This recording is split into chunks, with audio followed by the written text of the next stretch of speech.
Stadtteile, Begegnungsorte, öffentliche Plätze. Die Orte, an denen wir gemeinsam mit anderen Menschen unser Leben verbringen, prägen uns. Doch haben Orte auch einen Einfluss auf Radikalisierungsprozesse? Dieser Frage geht das Forschungsprojekt Radikalisierende Räume nach. Ziel des Projekts ist es, herauszufinden, welche räumlichen Konstellationen insbesondere eine neosalafistische Radikalisierung begünstigen. Diese Gesprächsreihe sammelt verschiedene Perspektiven aus der Praxis und Wissenschaft, um die Bedeutung von Raum für das Verständnis von Radikalisierung zu beleuchten.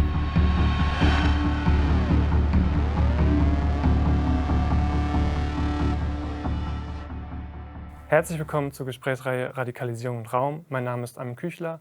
Ich bin wissenschaftlicher Mitarbeiter an der Fachhochschule Münster und Promovierender an der Universität Bielefeld. Im Projekt Radikalisierende Räume bin ich zuständig für den quantitativen Methodenteil. Heute sind wir im Gespräch mit dem emeritierten Professor George Galster von der Wayne State University in Detroit. Als kleine Spoilerwarnung vorweg, heute wird es nicht um Radikalisierungsanfälligkeit gehen, sondern um Nachbarschafts- und Kontexteffekte.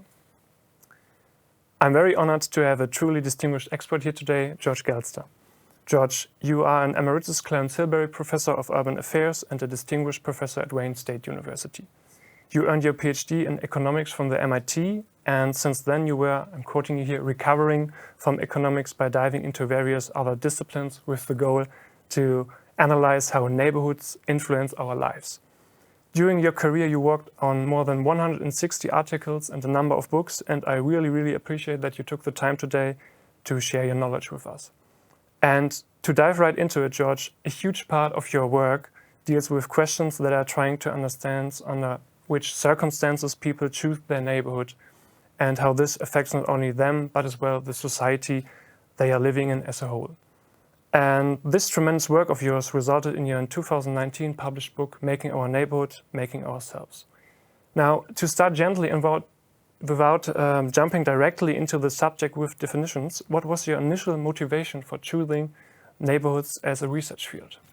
Terrific question, but before I answer, let me first of all say Dankeschön, Armin. It was a pleasure to meet you. Thank you for the opportunity to speak at Bielefeld University. It's a famous university in my field of study because it has a long history of trying to understand social processes in urban areas. So it feels good for me to be in this place. The opportunity to speak with you is indeed a very personal one for me because I have been interested in this subject since I was a 20-year-old. When I was an undergraduate student at my university in Cleveland, Ohio, I volunteered to work in a secondary school to teach students who were having problems with mathematics. And these students were coming from a very disadvantaged neighborhood in Cleveland.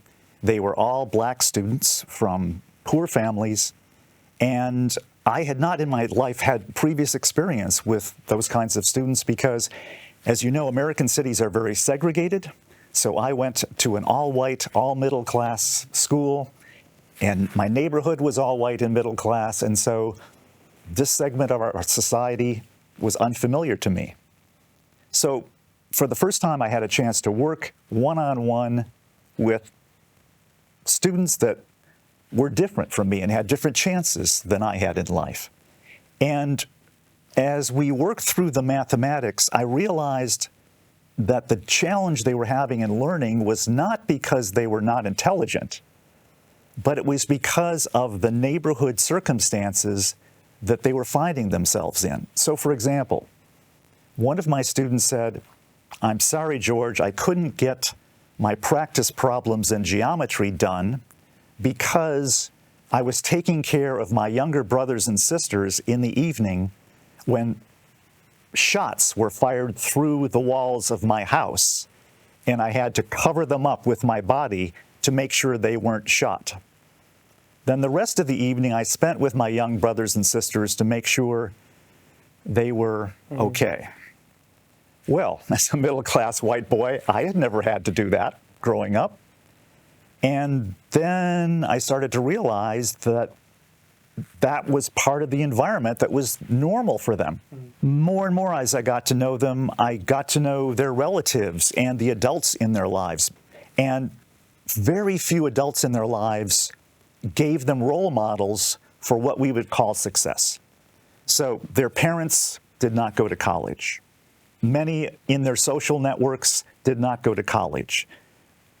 Too many in their social networks had engaged in criminal activities. So again, the neighborhood was painting a portrait of what the future was like for them that was very different than the portrait that was painted for me as a child. And I came to realize that America prides itself on the myth of equal opportunity, that America, anybody can succeed if we just try hard enough. Well, these students were trying hard enough. They were smart enough. But the way we built our cities and our neighborhoods were conspiring to keep them in a disadvantaged circumstance. And from that moment on, as a young adult, I committed my life and my intellectual activity to trying to understand how this happens and to create policies to hopefully unwind this situation and truly make America more of an equal opportunity society. Speaking of neighborhood or neighborhoods, it seems to be some kind of unavoidable, of course, to get influenced by neighborhoods since we all grew up and now live in a neighborhood. However, it is difficult to give a satisfying definition of such an apparent ordinary thing as neighborhood. For example, very often in research papers, we have operationalization with a rather simple distance specification. But how are you conceptualizing the term neighborhoods in your work? Neighborhoods are one of these things where everyone thinks they understand what you're talking about because it's a common word. Yeah. But if you ask someone to define it, it's virtually impossible to define. Everyone has a different definition, as you suggested. What I think the problem is when you're defining neighborhood is that there are actually multiple neighborhoods that affect us and that are in our consciousness. So for example, when you ask some people about their neighborhood, they're thinking of the immediate surroundings of their house. It could be their own apartment building if it's a large enough structure. It could be just the street and the buildings facing the street, where they see people regularly and see their neighbors regularly. That could be their neighborhood. But then in other circumstances, the city has defined by a name a larger geographic area that has something in common, they think. And so other people think, well, this larger district with this name is my neighborhood. And they're all right. They're all correct. Nothing is wrong. So what I would first say is that there is no one correct spatial definition of a neighborhood where you could draw it on a map, because people perceived those boundaries differently.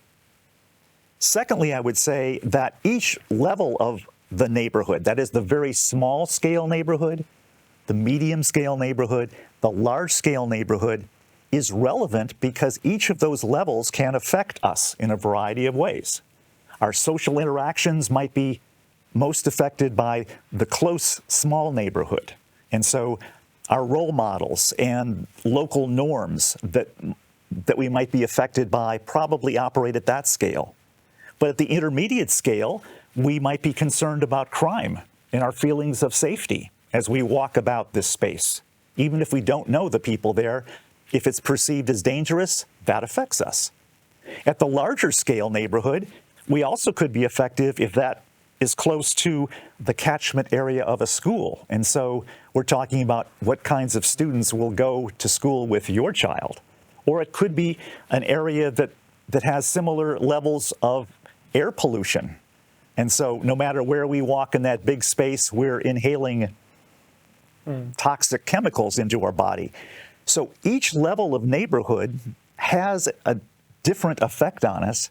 And so when I think of neighborhood, I like to use the metaphor of a now politically incorrect term called Russian dolls. You know these little nested dolls? You have a small one inside a bigger one, inside a bigger one, inside a bigger one. I think that's how neighborhood can be thought of as well. Each one of these scales, moving from smallest to biggest, have a reality for people. Each scale affects our satisfaction with life, our health, our psychological and physical well-being, our norms and values, and ultimately it affects how we have our life chances. So I'm not surprised that no one can really define neighborhood because there's multiple things called neighborhoods and they all matter in different ways. You already tapped into it, but one general mechanism that you have to understand are neighborhood effects, or a little bit broader, the contextual effects or context effects. Based on the research you have done, can you first give us, and since we only have a limited amount of time, give a quick walkthrough again on how you would frame contextual effects? And secondly, maybe just give us a descriptive example of these effects. Sure. The way that neighborhood, at whatever spatial scale, will affect us, I think could be categorized in four different groups. So one are effects that come through social processes. And social processes, to illustrate, would be things such as role models. If, Armin, you are my close neighbor a few houses down, and I view your life as very successful because of the way you carry yourself, the clothes you wear, the car you drive, I will perhaps try to emulate you, the way you speak, what level of education you have, and so forth. That kind of social process of role modeling is one way that my neighbors can affect me. Also, we have another category of things that we could call geography, pure location, not the people who live there, but just where you are on the map. So some kind of geography could be close to economic opportunities. Other types of geography could be extremely isolated from economic opportunities, not near any tram lines or rail lines. Very difficult to move from, in and out. Another geographic place could be stigmatized by the population. Oh, you're from there? Thus, by implication, you are dangerous, you are not worthy to be hired, et cetera, et cetera. Another category of neighborhood effect mechanisms could be thought of as environmental. Air pollution, lead poisoning in the soil, noise pollution, or public safety. All of those environmental aspects we know can shape our psychological health and our physical health. And last category of neighborhood mechanisms could be called institutional. How does the institutional world operate to provide things or not provide things to a certain neighborhood? Has the local public sector provided good quality parks? Do they maintain the public spaces? Do they provide good police protection? Do they provide good schools? How about non-public institutions, such as nonprofit associations that might provide assistance to residents of the neighborhood in training, in finding jobs, etc.? Are those present in the neighborhood? And finally, the local profit sector is important because it shows shopping opportunities in the neighborhood and what quality and variety is represented there. So these various categories of neighborhood effects, there's social process, there's geographic, there's environmental, and there's institutional. Neighborhood works through a variety of different paths. It's not a simple, oh, here's the one cause, here's the one effect. No. Neighborhoods have multiple causes operating at multiple spatial scales that produce a variety of effects on people. And to complicate it even more, these forces don't affect everybody equally. We know that depending, for example, on what age a young child is, certain kinds of effects work powerfully and other effects don't work at all. So an illustration, a very young child we know can be affected by lead poisoning in his environment, and they can have permanent brain damage that lives with them for the rest of their life. So at any age, lead poisoning can crucially affect a child. But a young child is probably not being exposed to larger neighborhood social forces. They're not socializing with friends yet. So peer pressure is probably not going to be important for a 2-year-old child. But a teenage child, well, that's a different story. So different kinds of neighborhood mechanisms apply at different stages in a person's life. And then to complicate it still further, every person even at a certain age, doesn't have the same reaction to neighborhood effects as every other person. So, for example, if your parents try very hard to help you learn at home, work with you on homework, work with you on reading, that can blunt the effect of a very poor local school, for example. It can compensate for what otherwise would be a strong neighborhood effect coming from an institution called your local school. Other parents who are out working all the time may not have the ability to buffer the effects of the neighborhood on their children. They may not be able to supervise their children as closely, and therefore peer effects can become more important. They get hooked into the wrong crowd. So neighborhood effects are incredibly complicated. Frankly, that's why I'm so fascinated with studying it for so long, because you're never bored studying neighborhood effects. Great. In your very worth-reading book, Making Our Neighborhoods, Making Ourselves, you discuss how neighborhoods shape the information we receive about the world and how we interpret, evaluate, and respond to it. Can you outline just the key elements which are at work in this process? Well, I'm a fundamental fan of a long-standing sociological notion that the world is how we perceive it. Perception is reality.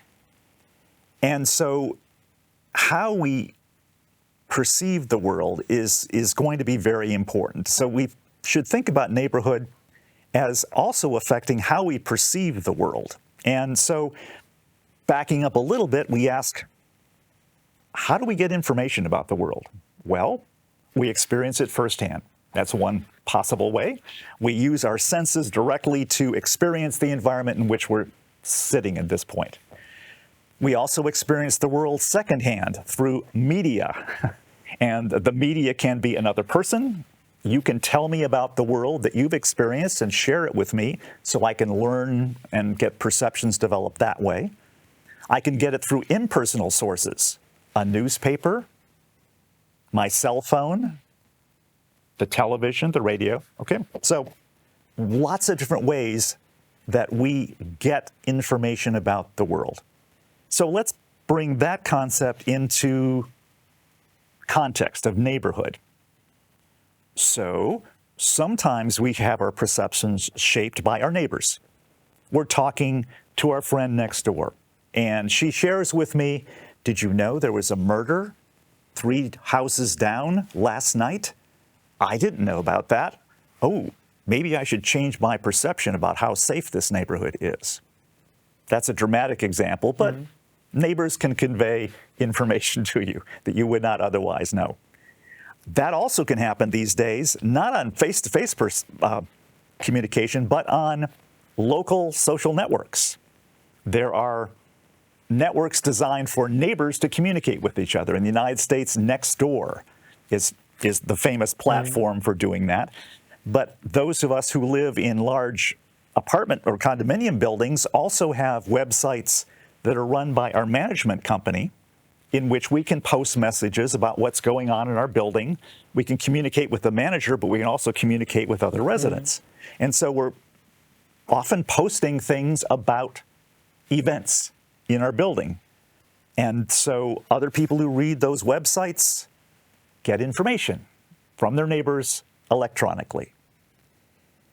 So that's one way that the neighborhood can shape the information that we get. And we have to remember that all of these neighbors are not neutral processors of information. Whether they're speaking to us directly or whether they're speaking through us through their smartphone, they're not impartial. They're humans like us. They're filtering that information and telling us what they think is important to them, what they think might be important for us to hear. Their political and social biases will probably color the way they transmit it. Either this is wonderful news or it's terrible news, but we're getting a very selective set of data from our neighbors. I'm not saying it's inaccurate. I'm simply saying it's not a complete sample of the kind of information that could be provided to us. It's curated, shall we say. And so in some sense, our perception of reality is being influenced not just by the television shows we watch, not just by the newspapers we read, not just by our firsthand experience of traveling through space, but by our neighbors. So neighborhoods, in all these different ways, have an important effect on our life. And I think to understand that gives us a much better sense of why we have to pay attention to neighborhoods. As people who are socially concerned, as people who are interested in public policy, the neighborhood level of cities is an important framing that I think is so crucial for so many dimensions of our lives, and it's just often not considered by policymakers. Coming to our last and final question, George, can you point out an actual ideal neighborhood that can work somehow as a blueprint, maybe? Great question, and the answer is no. I'm sorry to be blunt, but I truly don't believe there is a uniquely perfect prototype for a neighborhood for everyone. It just doesn't exist, and the reason why is that everyone has a different need for neighborhood. So let me illustrate that notion. Let's imagine that we are recent immigrants into some economy. Now, both Germany and the United States has experienced a great deal of immigration in recent years, some of it economic migrants, some of it refugees, political fugitives, whatever. We could imagine that these recent migrants would benefit as individuals and as people trying to get a foothold in their new home nation if in that neighborhood into which they first moved, coming into Germany or the United States, there were more people like themselves who have had a few more years of experience who could both speak the home language and have a reasonable knowledge of the new host country, language, cultures, norms, so that these veteran residents of the same ethnic background, national background, could help the newcomers move into this new cultural situation most smoothly. And so this port of entry neighborhood, if you will, the first stopping point for new migrants into a new country, should have particular characteristics. It should have these veterans who are of the same ethnic background. It should have some local nonprofit or public institutions who are designed to help these new immigrants learn language, get job placements, get housing, etc. Obviously, it should have good recreational opportunities that would be fitting for the kinds of sports that the immigrants like to play. Yes, football fields would probably do well for most groups, given the international nature of that. But lots of things like that. Perhaps cultural and religious institutions that would allow those kinds of activities from the former home country to proceed in the new home country, and so forth. So that would be my prescription for an ideal blueprint for that particular set of people. For you and I, that probably doesn't matter as much. So the same could be said for the ideal neighborhood for younger children.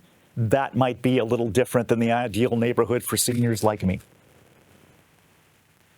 Young children probably need certain kinds of recreational activities and parks that I don't need. I haven't climbed on these jungle gyms for a long time now, but my grandson loves them. Similarly, a nice place for me to stroll is fine, not so thrilling for the youngsters.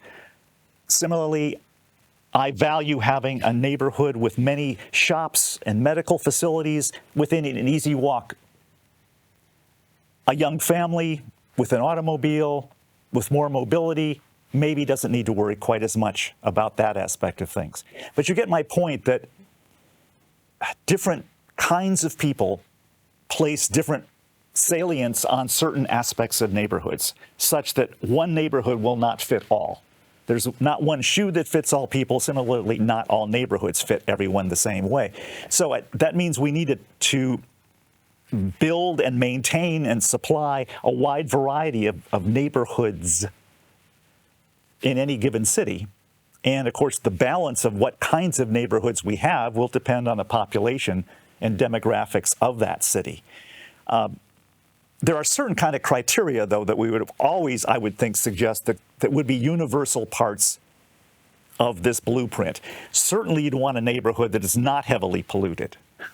Certainly, you would not want to have a neighborhood that is unsafe, that people are afraid to walk outside. Certainly, you don't want to have a neighborhood that has no recreational facilities. You wouldn't want a neighborhood that is so isolated physically that it's hard to get to work or to shop or to recreation. And frankly, I think from a social standpoint, you don't want to have a neighborhood that's homogeneous in its population. I don't want a neighborhood that's all seniors. And I think, frankly, families with children don't want a neighborhood with just families with children either. I think there's value in intergenerational socialization. I think there's value in having inter-class socialization in neighborhoods, inter-ethnic socialization in neighborhoods. So I believe that there should be social mix in neighborhoods where that mix is as complicated as you'd like to make it, mixed on multiple dimensions, age and economic status and ethnic background. And all of that mix, I think, is what makes for a potential to have a society where we can truly say with a straight face that we are building an equal opportunity society. Because as soon as I think we have societies where neighborhoods get very segregated, especially segregated by ethnic background or race or economic background, that's when the market responds in ways to create inequalities. The housing stock gets different. The local shopping portrait gets different. Often the public sector services start to get different. And that's when the neighborhood effects start to get unequal. And therefore, the opportunities for economic and social success get unequal. And that's when our society starts to get polarized on a variety of dimensions. So having said that there is no single neighborhood that fits everyone, I would say that there are certain characteristics that I would like to see in every neighborhood. Safety, good environment, social mix, accessibility, allowing a good deal of variety, of course, within that general blueprint. George, thanks a lot for these gripping insights on how neighborhoods have an effect on us as human beings. I really encourage everyone to dig into your work, especially young scholars as myself, and to transfer your knowledge into their specific research field. Thanks a lot. Thank you. My pleasure. Pleasure. Ich hoffe, dass auch Sie den Vortrag von Professor Galster spannend fanden. Ich möchte an dieser Stelle auch nochmal ausdrücklich auf unsere Webseite www.radikalisierende-räume.de aufmerksam machen, sowie auf unsere unterschiedlichen Social-Media-Auftritte. Bis bald!